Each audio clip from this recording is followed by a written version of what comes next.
Hi everyone. Can you just raise your hands if you can hear me clearly? Then we'll get underway. We're doing manage project list, manage project risk tonight. That's great. Looks like it's all okay. That's great. All right then. Thank you. Okay. Good. And okay. Then good. All right. Project risk management. What is it all about? A lot of you will be doing managing or doing a project risk plan if you're doing a project of civil construction, a deployment of civil construction, and there's risk plans required if you're doing deployment of management as well. So some of you will also be doing it when you're doing the other assessments. So what we do tonight, we'll have a double. So anytime there's anything that might occur on a project and change the outcome of a project activity, risk. That's not the only definition. A risk is anything that's uncertain, an event or condition that might affect your project. And of course, there's the official one from the Australian Standards for Risk Management, and that is a risk is defined as the exposure of an activity to an uncertain outcome. So that's what we have from a risk perspective. So what are these risks? Well, not all risks are negative. Let's get that one straight first. So let's start with that one. Not all risks are negative. Risks that are negative are called opportunities. Positive risks are opportunities. So when we do a SWOT analysis, we do strengths and weaknesses, and we do opportunities and we do threats. Right? The threat is the negative part of it. The opportunity is the positive part.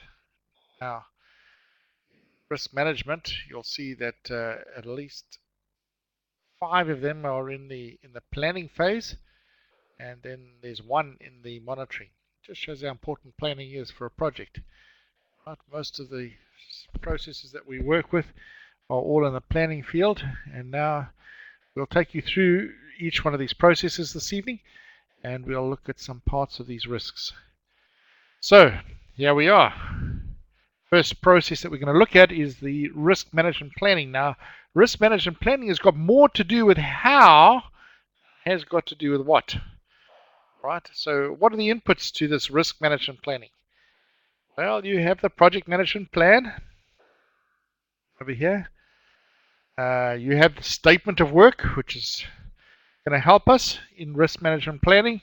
We have the organizational processes and assets, which really is the policies about risk will be in there. So we'll need to look at that. It'll be regulations will be in there.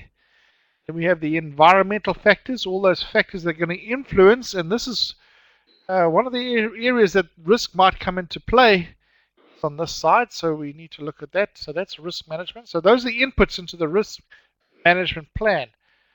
What is the risk management plan? Well,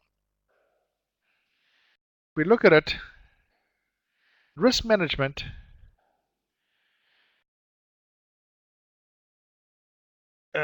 is the tools and techniques for risk management are really got to do with a number of people. You don't do it alone. Project manager can't do it alone. So you do all your risk planning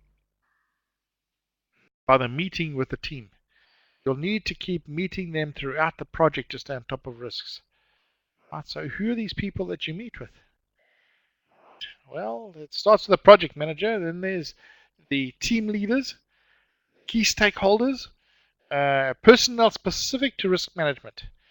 Okay, and then any person in authority that may have input. So that's what you'll meet, and that's the biggest thing to do is brainstorming and to meet with that. It's a multiple input, it's a multiple faceted thing, and it's always, because it's uncertain, we don't know what it is, we need a lot of input. So risk management requires a great input from stakeholders, a great input from team leaders, and even people that actually quantify and do things with it. Actuaries, some organizations, big organizations, actually have a risk management part where they transfer the risk. We're going to talk about transferal as a strategy later on, but people who will do calculations and say, hey, I think with this risk it's going to be better to insure against it.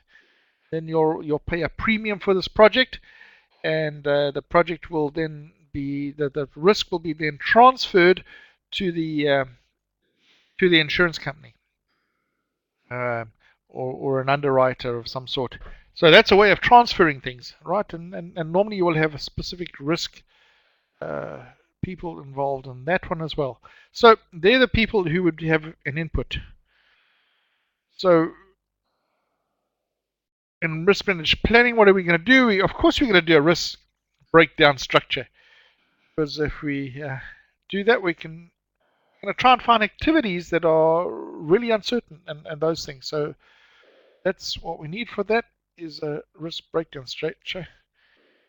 We want 4 square watermelons. Not sure why that was there. Okay, risk management planning. Now, I should note one thing here, is that the risk management plan does not detail the planned responses to the individual risk. That's the responsibility of the risk response plan, which we're going to come to a little later. The risk management plan is to determine how to do something. So what are the things, how are we going to do it? All right, so if we can think of that one, the risk management plan is how are we going to deal with risks? How are we going to deal with risks in this project? And also for the whole enterprise, if you're doing risk management planning for the enterprise, all right? It's real different from the process for other ones. So let's look at an anatomy of a risk. A risk is, why we have a lot of people, is because we want to identify it. And the first thing that we want to do is do a qualitative analysis on that. We're going to come back and look at the qualitative analysis just now, and the quantitative analysis is the next thing. And then what we want to do is we want to strategize a response. So this is how we're going to deal with risk in the project management. We're going to identify the risks. We're going to do a qualitative analysis. We're going to do a quantitative analysis, and then we're going to formulate a strategy so that we can respond to a risk if it should come to be. All right, if it should materialize. That's the anatomy of a risk. So let's look at the identification of a risk. How do we identify risks, and what are the techniques to use it? Well, let's go first to the inputs, because it's a process. And here are our inputs again. So it's a project management plan, it's a statement of work, it's the policies and processes, the environmental factors, and of course now you also have your risk management plan. Right? And so if those are the inputs, what are the outputs, or what are the techniques, should I say? Well, the first one is a document review. It's really a structured review of all those documents, because most of those are documents that came in as inputs. So the first thing we're going to do is we're going to structure a review and over the project documentation, and that includes the plans, the assumptions, the prior project files, in other words, learning experiences or learning lessons learned, and other information. Right? And we're also going to be doing then brainstorming with them. We're going to do the Delphi technique. We'll talk about that in a minute. We're going to talk about interviewing. We're going to do a root cause identification, and the most important thing when we're looking for risks is to do a SWOT analysis.